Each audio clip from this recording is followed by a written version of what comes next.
శనార్థులు public ఆర్తలు చూడడానికి అందరూ తయారున్నట్టే కదా. సరే మరిగా షురూ చేసుకుందాం పాండ్రి ఇయాల్టి జోర్దార్ వార్తలు. మొదలైతే హెడ్లైన్ చూడుండ్రోల్లా.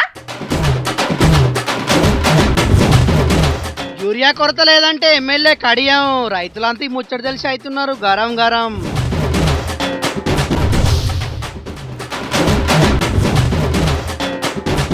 ఓ ఆదర్శ పురుషుడు, ఇద్దరు భార్యలు, ఏ సినిమాలో కూడా చూసి ఉండరు ఇసొంటి ట్విస్టులు.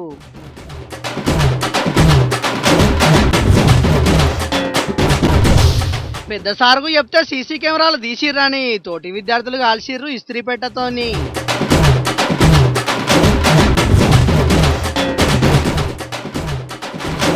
సోషల్ మీడియా పిచ్చి నెత్తికెక్కించుకుంటున్న శకుంతల. నాకు పిచ్చిలేసింది, నేను పిచ్చిదాన్ని అయిపోయినా, నాకు పిచ్చిలేసింది, నేను పిచ్చి. చేతి పార్టీల వర్గాలు చేయంగా స్థానిక ఎన్నికల కష్టాలు తప్పాయి అంటున్న రాములు. నేను మా పార్టీ తరఫున సర్పంచ్ గా పోటీ చేద్దామని అనుకుంటాను, కానీ మా పార్టీ నెల రోజుల సంధి యూరియా రామచంద్ర అని రైతులంతా యూరియా కోసం అరిగోసలు పడుతున్నారు.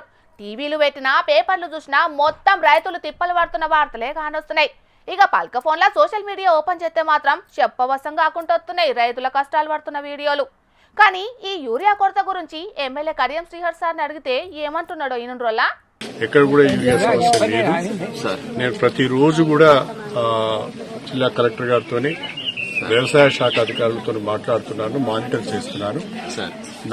నా దృష్టికి అయితే ఇప్పటి వరకు ఎక్కడ కూడా గొడవ అయినట్టు గానీ రైతులు యూరియా కావాలని ఇబ్బంది పడ్డట్టుగా నా దృష్టికి రాలేదు. ఇన్న రానుల్లా స్టేషన్ గన్పూర్ ఎమ్మెల్యే కడియం శ్రీహరి సారు మాటలు. రాష్ట్రంలో యూరియా కొరత లేనే లేదట, రైతులు యూరియా కోసం ఇబ్బందులు పడుతున్నట్టు ఆయన దృష్టికి కూడా రాలేదట. అంటే సార్ వారు మరి తెలంగాణలోనే ఉన్నాడో లేకుంటే ఇన్నొద్దులు ఇంకేడికన్నా పోయిండో తెలియదు గాని ఒదికు తెలంగాణలో ఏ పల్లెకు పోయినా రైతులు యూరియా కోసం రోడ్లెక్కే కానొస్తున్నారు. ఈ ముచ్చటను చిన్న పిల్లగాన్ని అడిగినా చెప్తారు. ఆఖరుకు మంత్రులు చేతిపాటి లీడర్లు కూడా యూరియా కొరత ఉన్నమాట వాస్తవమే గాని కేంద్రం చేయబట్టే ఆ పరిస్థితి వచ్చిందని అంటున్నారు. కానీ కడియం శ్రీహరి సార్ మాత్రం అసలుకు యూరియా కొరత లేనే లేదు, రైతులకు కష్టాలు లేవు అంటున్నాడంటే ఏమనుడు చెప్పుండ్రి. కొత్తగా మతం పుచ్చుకున్నోళ్లకు నామాలు ఎక్కువ అన్నట్టు ప్రతిపక్ష పార్టీలకించి అధికార పార్టీలకు పోగానే ప్రజల కష్టాలు కనబడతలేనట్టున్నాయి సారుకు. అయినా ఏ పార్టీలో ఉన్నాడో కూడా చెప్పుకోలేని పరిస్థితులున్న ఎమ్మెల్యే కడియం శ్రీహరి అంతకు మించి ఇంకేం మాట్లాడతారని ఎడ్డిస్తున్నారు కడియం శ్రీహరి సారు మాటలు ఇన్నోళ్ళు. రేపు అన్ని జిల్లాల్లో ఎమ్మెల్యేలు కలెక్టర్లతోని సమావేశం పెట్టి రైతులు క్యూలో ఉండకుండా యూరియా ఇచ్చేటట్టు చర్యలు తీసుకుంటామని మంత్రి జూపల్లి కృష్ణారావు సారు చెప్పిండు. అంటే ఇప్పుడు రైతులు క్యూ లైన్లలో ఉంటున్నారు, చాలా గోస పడుతున్నారని అన్నట్టే కదా. మరిగా రైతులు కష్టాలు పడుతున్నది మంత్రే ఒప్పుకుంటున్నాడు గాని కడియం శ్రీహరి సారు మాత్రం ఒప్పుకుంటలేడు. ఏందో ఏమో పోండ్రి, అధికార పార్టీలకు ఓంగనే కడియం శ్రీహరి కండ్లకు పొరలు గమ్మినాయో ఏందో అని అనబట్టిండ్రు కొందరు రైతు అన్నలు. అయినా ఈ మాటలు కూడా కడియం శ్రీహరి సార్కి వినబడే కావచ్చు మరి.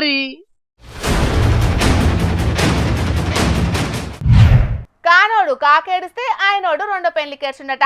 లోకం మీద ఒక్కొక్కరికి లగ్గం కాక ఏజ్ బారైతా అంటే ఇద్దరిద్దరిని ముగ్గురిని ఎట్లా పెళ్లి చేసుకుని పాడైతున్నారో ఈ బద్మాష్గాలు.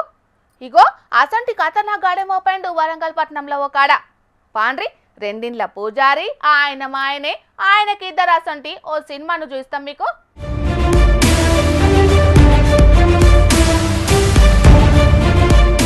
చూసిండ్రు కదా, ఆమె వేరే ఈమె వేరే, మోతెవరి మాత్రం ఒక్కడే. ఒకళ్ళను 12 ఏళ్ల కిందట లగ్గం చేసుకుంటే ఇంకొకళ్ళకు 5 ఏళ్ల కిందట 3 ముల్లేసిండు. ఒక ఆమెకు 2 సంతానం, ఇంకొక ఆమెకు 1 సంతానం. కానీ తాలిగట్టింది ఒక్కలే అన్న ముచ్చట ఈ ఇద్దరికి తెలియదు. ఇక సినిమాలో మొదటి మలుపు చూడుర్రి. అని నిలదీసి అడిగిన, ఇట్లా ఒక అమ్మాయి వచ్చింది, ఎవరు అమ్మాయి, నీకు ఆ అమ్మాయికి సంబంధం ఏంటిది అని అడిగిన. అడిగితే ఆమె నాకు తెలియదు, ఆమె ఎవరో నాకు తెలియదు, తెలియనప్పుడు ఇంటి దాకా వెళ్ళి వస్తుంది అని క్వశ్చన్ చేశాను నేను.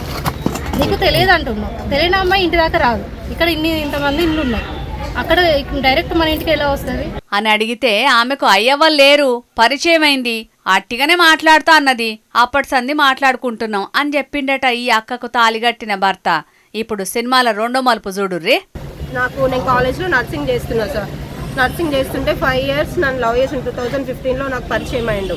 5 years నన్ను లవ్ చేసి 2020లో మ్యారేజ్ చేసుకున్నాడు.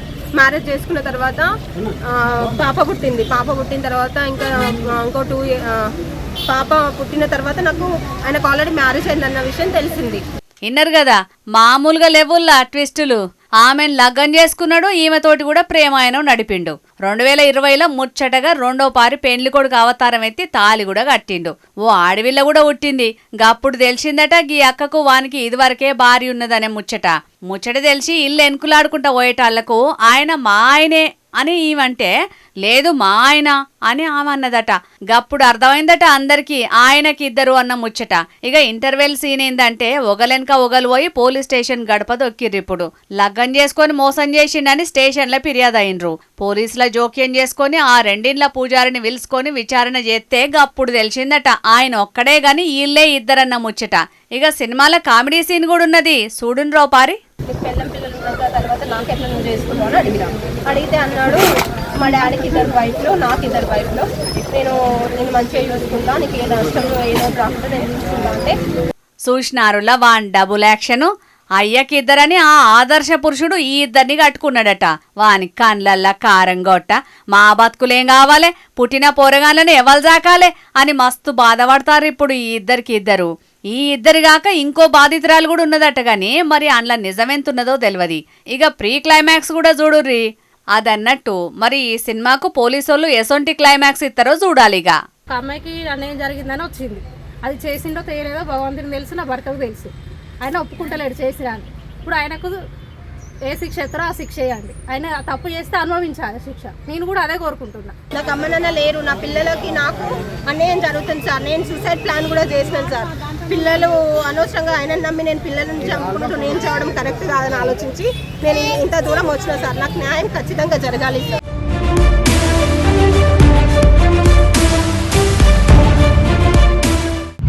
పబ్లిక్ ఇప్పుడు మా రాముల తాత వచ్చే ఇయాల కదా, మరి పెద్ద మనిషి ఇయాలేం వార్త తీసుకొస్తాడో అరుచుకుందాం పాండ్రోలా. అరే ఈయనయ్య అందాల మన ఎమ్మెల్యే సారు ఏ బ్యాచ్లు ఉంటాడంటావురా? నా మీటింగ్కి ఇట్లా పోయిందంటావా? మరి ఏమోనే ఎవరికైనా పోదా పోయిండుకోవచ్చు. అట్లా మీటింగ్కి పోయేది ఉంటే మన ముఖ్యమంత్రి రేవంత్ రెడ్డి సార్కు తిప్పలేరా? మరి ఎట్లయితుందో ఏం కథను. ఇంతకు ఏ మీటింగు, దానితోని ముఖ్యమంత్రి రేవంత్ రెడ్డి సార్కు ఏం తిప్పలా? ఓ పెద్ద మనిషి జర ముచ్చటేందో మాకు కూడా అర్థమయ్యేటట్టు చెప్పరాదే. ఇదొకటి ఏమన్నా ముచ్చరిత గుసగుసలు ఆడుకుంటామంటే చాలరా. సాటుంగా పాము చెవులు వేసుకొని ఇంటది. గాడిద కదా గాండ్ర ఇచ్చినట్టు వీడికి వచ్చి గాండ్ర ఇస్తా అంటది. మా పుచ్చట మాకున్నాయి, నీకు అవసరమా? పో అడుపో. జాడికర అందుకొని దంచితే జాడపత్త లేకుండా పోతావు ముసలోడా. ముచ్చటేందో చెప్పమంటే గాడిద గుర్రమని మాట్లాడుతున్నావేంది? అరే బుజ్జి, ఇది పెద్దోళ్ళ ముచ్చట. అర్థమయ్యేటోళ్ళకు చెప్పినా అర్థం కాదు కానీ అప్పుడు యొక్క శవన్ గారు రాసిచ్చిన వార్తలు చక్కగా చదవరా? అదే యాళ్ళకు జీతం అయితే తీసుకొని సప్పుడు యొక్క ఇంటి మొక్కడ పోకేమో నాతోటి పంచాయతీ కొలుచుకుంటాను వాళ్ళకి దక్కదానా? అరే మా రంజులో మేము ఉంటే ఇది వచ్చినాడు. ఇంతకు నీ రండి దేనికో అదన్న చెప్పరా, అదే తెలుసుకుంటాము. ఇప్పుడు వచ్చే నెలలో సర్పంచ్ ఎలక్షన్లు పెడదామని చూస్తుందటగా సర్కారు. అయితే మా నూళ్ళో నేను మా పార్టీ తరఫున సర్పంచ్గా పోటీ చేద్దామని అనుకుంటాను. కానీ మా పార్టీలో పంచాయతీలు చేయబట్టి నేను గెలుతున్నా లేదా అనే భయమే బాగా ఎంబడి పడుతుంది. అంచను ఎట్లా అంటావురా? మరి ఏమో చెప్పలేము. అంతేరా. అగ్గో మీ పార్టీలో ఏం లొల్లులున్నాయే? మంచిగానే అందరు కలిసిమెలిసి ఉంటున్నారు కదా. మైకుల ముంగట ఎవరికి దోసింది వాళ్ళు ప్రతిపక్షాల మీద దుమ్మెత్తి పోస్తున్నారు కాదే. మంది చూడంగా మంది పార్టీల మీద దుమ్మెత్తి పోసేందుకు మందిగానే కలిసి ఉంటారు. కానీ మా వాళ్ళే లోపట ఒకళ్ళ మీద ఒకళ్ళు దుమ్మెత్తి పోసుకుంటారు. అంచను అది మన కోమటిరెడ్డి రాజగోపాల్ రెడ్డి సారు సీక్రెట్ గా పెట్టిన మీటింగ్ తోటే బయటపడ్డదే. తల్లి ఎవరికి చెప్పుకోవాలి, ఏమంటావురా? ఓహో, కోమటిరెడ్డి రాజగోపాల్ రెడ్డి సారు 25 మంది ఎమ్మెల్యేలతోని సీక్రెట్ గా పెట్టిన మీటింగ్ ముచ్చట తెలుసా? నువ్వు ఇంతగానం నారాజు అవుతున్నావు. ఆయన అది నిజమెంతనో అబద్ధం ఎంతనో, నువ్వెందుకు నారాజు అవుతున్నావే? ఆ మీటింగ్ ముచ్చట నిజమనే గుసగుసలే ఎక్కువ వినబడతాను. తల్లి కోమటిరెడ్డి రాజగోపాల్ రెడ్డి సార్ ఇంకా ఢిల్లీలోనే ఉన్నాడట. ఆడో పేడో తెలుసుకున్నాకనే తెలంగాణలో అడుగు పెడతా అని కూర్చున్నాడట. మరి దేనికోసం మీటింగ్ పెట్టిండో కొసాకరికి మా పార్టీలో ఏ బాంబు పేలుతుందో అసలుకే అర్థమైతలేదు. ఆ భయమే ఎక్కువ పట్టుకునేది అంచనా. అయినా దానికి నువ్వెందుకు భయపడుతున్నావే? ముందుగా అదేందో చెప్పరాదు. ఇప్పుడు నా అభిమాన నాయకుడు మన MLA sir Komatireddy Rajagopal Reddy sir meeting కు పోయి ఆయన వర్గంలో ఉన్నాడే అనుకో, ఆయన తరపున ఊళ్ళే సర్పంచ్ టికెట్ నాకు ఇచ్చిర్రు అనుకో, నేను సర్పంచ్గా నిలబడ్డనే అనుకో. ఇప్పుడు రేవంత్ రెడ్డి సారు వర్గపోలు ఊకుంటారా? వాళ్ళ తరపున ఇంకో మనిషిని నా మీద పోటీకి నిలబెడితే అప్పుడు మా ఇద్దరు నడుమ మాకే పోటీ అవుతుందా కాదా? మా చెయ్యి పాచిన రెండు వర్గాలు అయి మేమే కొట్టుకునే పరిస్థితి వస్తుందా రాదా? అగో గదే భయం అవుతుంది అంచను. మీ చెయ్యి పాటి కథ ఏందో ఏమోనే తాత. అధికారం లేనప్పుడు వర్గాలు పెట్టుకున్నారంటే ఏమో అనుకుంటేమే, కానీ అధికారం వచ్చినాక కూడా ఇటువంటి వర్గాలు అయితే రేపు స్థానిక ఎలక్షన్లల్లా జనాలకు పోయి ఎట్లా తిరుగుతారే? అరే నేగా అందాద ఇప్పుడు మన MLA sir Komatireddy Rajagopal Reddy sir వర్గంలోకి పోతే మేము కూడా ఆయన వెనకమారనే పోతాం కదా, మరి నువ్వు కూడా మా వెనకమారనే వస్తావా, నువ్వు వేరే వర్గం అవుతావా? అట్లా కదా మా రేవంత్ రెడ్డి సార్ వర్గంలో ఉండా. వింటావా? వీడు నా సొంత మనిషి, వీడే గీత మాట్లాడుతాడు అంటే ఇక కడవళ్ళంతా ఎన్ని రకాలుగా మాట్లాడతారు, ఎన్ని వర్గాలు అయితే చెప్పు మా ఒక్క చెయ్యి పాచింది అవుతారు మరి. అయినా ఈ రాజగోపాల్ రెడ్డి సారిదైనా ఏం పద్ధతి అన్నట్టో ఏం పాడవు. ఆయనకు మంత్రి పదవి ఇయ్యలేదని కొంతమంది ఎమ్మెల్యేలతో మీటింగ్ పెడుతున్నాడు. అట్లా చేసి ఆఖరుకు పార్టీలో చీలికలు తీసుకొస్తాడో ఏం పాడోనే. ముందుగాల మంత్రి పదవి ఇస్తామని ఆశ చూపెట్టి కోమటిరెడ్డి రాజగోపాల్ రెడ్డి సార్ను పార్టీలకు తీసుకున్న వాళ్ళకు ఉండాలి ఆ సోయి. ఇప్పుడు ఆయనంటే ఏమవుతుంది చెప్పు? కాంగ్రెస్ పార్టీ అంటేనే ఓ పెద్ద మహాసముద్రం అసంటిది. దాంట్లో ఇసొంటి ఆటుపోట్లు కామనేనే తాత. కామనే అనుకున్నప్పుడు మా రాజగోపాల్ రెడ్డి సారు పోటును కూడా తట్టుకోవాలి. ఎట్లాగూ మన ఎమ్మెల్యే సార్కును మన ముఖ్యమంత్రి రేవంత్ సార్కు అసలుకే పడేది. వాళ్ళిద్దరు పచ్చగడ్డి అయితే భగ్గమని అంటది. కాబట్టి మన MLA sir Komatireddy Rajagopal Reddy sir వర్గంలోకే పోతాడు కాబట్టి నేను కూడా ఇక ఆయన వర్గంలోనే ఉంటా. నేను మీతో ఉండా. మరి మీరు కూడా ఎట్లుంటారు చెప్పు? అయితే అట్లా ఉన్నప్పుడు నేనెందుకురా పోతానిగా. అరే ఏడికిరా పోయేది? అయిపోయిందారా? తాపకు అవసరం ఉన్నప్పుడు అలా రూపాయి తాత, 10 తాత, 20 తాత అని అడుక్కున్నావు. ఇప్పుడు ఏమో నాతోటి ఉండవారా అంటే నీతోటి ఏమో అవసరం పోతానా అని లేచి ఉరుకుతాను ఏంద్రా? పౌరుషం బాగా తానేంద్రా అలకదా కూడా. నువ్వు రేపు పొద్దుగలరా పీక్ పారేస్తా మా ఇంటికి. అమ్మ కొడుక అంటే అవసరం ఉన్నప్పుడేమో నా ఇంటికి వచ్చి అడుక్కుంటావు. ఇప్పుడు నా అవసరం కాబట్టి నిన్ను అడగంగానే నీ ఇంటికి వచ్చి నేను చేయి చాపి నా పైసలు నేను అడుక్కోవాలారా? అప్పుడు లేని పౌరుషం ఇప్పుడు బాగా. అబ్బా మీ కొట్లాట ఎప్పటికి ఉండేదే గాని చూసింది కదా పబ్లిక్. కాంగ్రెస్ పార్టీలో స్వేచ్ఛ ఎక్కువ ఉంటది కాబట్టి పెద్ద పెద్ద లీడర్లంతా ఎవరికి నచ్చినట్లు వాళ్ళు మాట్లాడుతున్నారు. కానీ ఈ లీడర్ల మాటలు పట్టుకొని ఊళ్ళలో ఉండే కార్యకర్తలు కూడా వర్గాలుగా తయారయ్యి లొల్లులు పెట్టుకుంటున్నారు. మరిగా రాబోయే స్థానిక ఎన్నికల నాటికి ఈ వర్గపోరు ఎట్లుంటదో ఏం కథనో చూడాలి మరిగా. పబ్లిక్ ఇక మా చెల్లెలేం చేస్తాందో అర్చుకుందాం పాండ్రోల్లా. ఓ చెల్లమ్మా ఏం చేస్తున్నావే?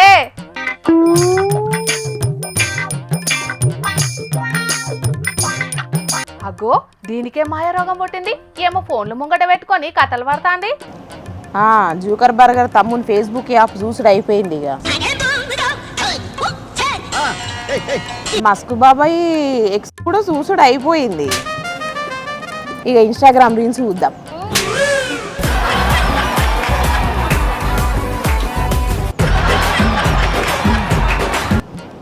ఓకే ఇన్స్టాగ్రామ్ రీల్స్ కూడా అయిపోయింది. యూట్యూబ్ షార్ట్స్ చూద్దాం ఇప్పుడు. యూట్యూబ్ షార్ట్స్ కూడా అయిపోయినాయి. ఏందే నీ ఏషాలు?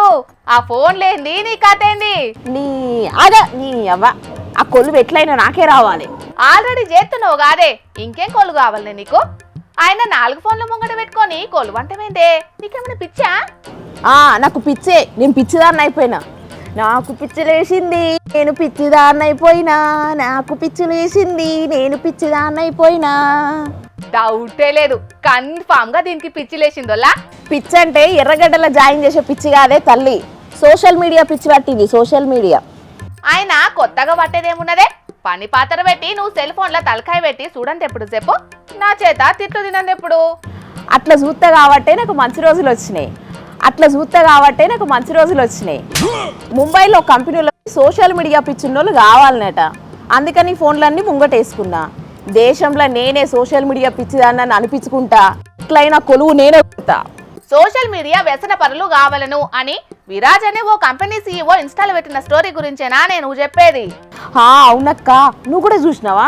అబ్బా ప్లీజ్ నాకు పోటీ రాకే, నీకు పుణ్యం ఉంటది. నాకు పోటీ రాకే, నీకు పుణ్యం ఉంటుంది.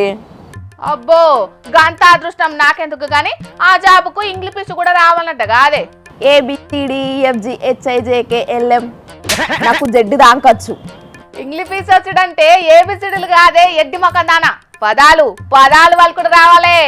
APPLE Apple, BAT bat, CAT cat, DOG. అమ్మ తల్లి శకుంతలవ్వా, పదాలంటే గవి కాదే. తెలుగు ఎట్లా మాట్లాడుతున్నావో ఎట్లా రాస్తున్నావో అట్లా ఇంగ్లీష్ కూడా రాయాలే, మాట్లాడాలి. అక్క I talk English, I walk English, eat English, breathe English. అబ్బో ఇంగ్లీష్ మొత్తం జీర్ణం చేసుకున్నట్టున్నావు కదా. ఏది నీకేమొచ్చో ఓసారి తాకే చూద్దాం. ఇన్ ఫ్రంట్ క్రొకడైల్ ఫెస్టివల్, ఎంకీస్ మ్యారేజ్, సుబ్బీస్ death anniversary, out cleaning, no festival. ఎట్లుందే నా ఇంగ్లీషు? అరే ఏమో అనుకున్నా, ఇంగ్లీష్ సీరుగా తీస్తున్నావు కదనే. శంకర్ దాదా MBBS సినిమా అప్పట్లో 10 సార్లు చూసినాక. అంటే ఇవి సినిమా డైలాగులా? ఆ సినిమా డైలాగ్లే. ఏడ్చినట్టున్నది నీ తెలివి. వెనకటికి నియాసంటి దేవతో కుక్కతో ఒకటి గోదావరి ఇద్దామని చూసిందట. 4 సినిమా డైలాగులు కొట్టినంత మాత్రాన జాబొత్తది అనుకుంటున్నావా? ఆయన ఇంగ్లీష్ ఒక్కటే కాదే, ఎక్సెల్ కూడా రావాలన్నట. ఎక్సెల్ బండి నడుపుడు వచ్చాక నాకు డబ్బులు కూడా తోలుతా. అమ్మ తల్లి, యాడ దొరికినవే నువ్వు? అన్ని నాన్ సింక్ లో మాట్లాడతావేందే? నేను ఇంట్లో సింకు అడగలేదని దీనికి ఎట్లే తెలుసు? ఆగక్క, ఇప్పుడే అడిగత్తా.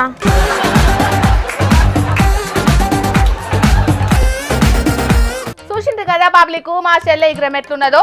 అన్ని సగం పనులు చేస్తారు బెత్తిరిమోకంది. ఇంతకు ముచ్చటేందంటే దినాము 6 గంటలు ఇన్స్టాగ్రామ్ యూట్యూబ్ చూసేటోళ్లకు బంపర్ ఆఫర్ ఇచ్చిందోలా ముంబైలో ఉండేటి కంపెనీ CEO. కానీ ఆ కొలువు కావాలంటే ఇంగ్లీష్ రావాలన్నట, ఎక్సెల్ కూడా తెలిసి ఉండాలన్నట. ఈ కొలువు మీద సోషల్ మీడియాలో కొద్ది జోకులు వెళ్తలేవోలా. సరే ఆ ముచ్చట అటుంచుంది కానీ ఇగో ఇది ఎక్కడ వాయే, ఏడున్నవే? ఆడుతూ పాడుతూ పని చేస్తుంటే అలుపు సొలుపేమున్నది, ఆడుతూ పాడుతూ పని చేస్తుంటే అలుపు సొలుపు ఏమున్నది. ఓ పోరి, నేను సింక్ అంటే పొయ్యి సింక్ అడుగుతున్నావానే?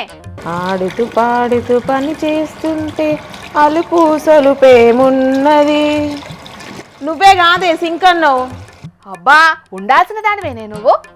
సరేనోలా, ఇక మా చెల్లె సంగతి తెలిసిందే కదా, మనమైతే కడమ వార్తల్ని చెప్పుకుందాం పాండ్రి. ఇవాళ కూడా మీకోసం కొన్ని లిల్లీపుట్ వార్తలు పట్టుకొచ్చినాం, మరి అవిసుతం చూసేయండి.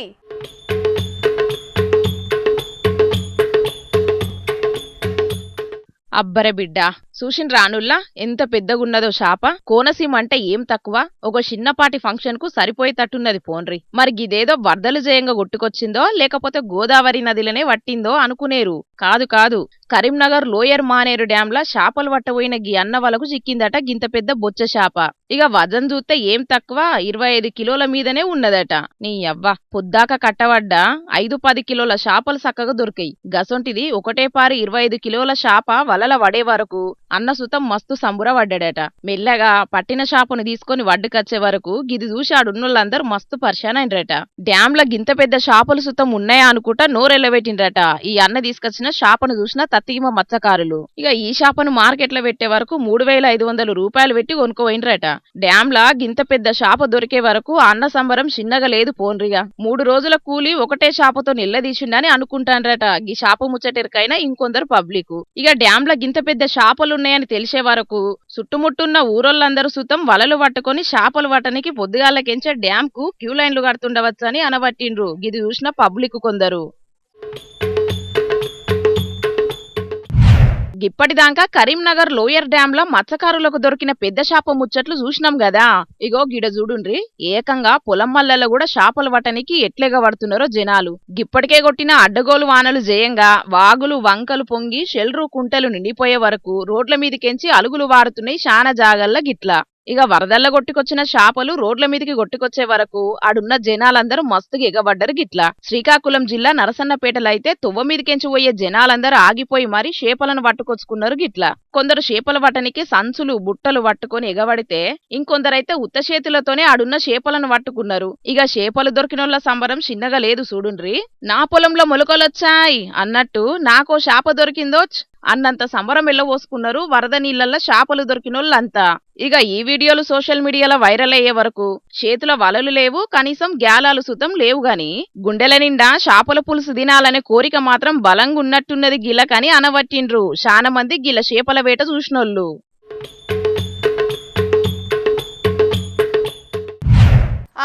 ఇక తెచ్చిన వార్తలన్నీ అయిపోయినాయి. ఇవుల్లా ఇయాల్టి జోర్దార్ వార్తలు. మళ్ళొచ్చే జోర్దార్లా మళ్ళా కలుద్దాం. అప్పటిదాకా చూస్తూనే ఉండుండ్రి హెచ్ఎం టీవీ. అట్లనే ఇంకెన్ని మంచి మంచి వార్తల కోసం హెచ్ఎం టీవీ యూట్యూబ్ ఛానల్ని సబ్స్క్రైబ్ చేసుకోండి. ఇసంటి ముచ్చట్లు ఆడ మస్తుగుంటాయి. అన్ని ముచ్చట్లు మీ దాకా చేరాలంటే తప్పకుండా గంట కొట్టుండ్రి, లైక్ చేయండి. ఈ ముచ్చటను మీ దోస్తులకి షేర్ చేయండి. ఏమంటున్నాం? సరే మరి, టాటా.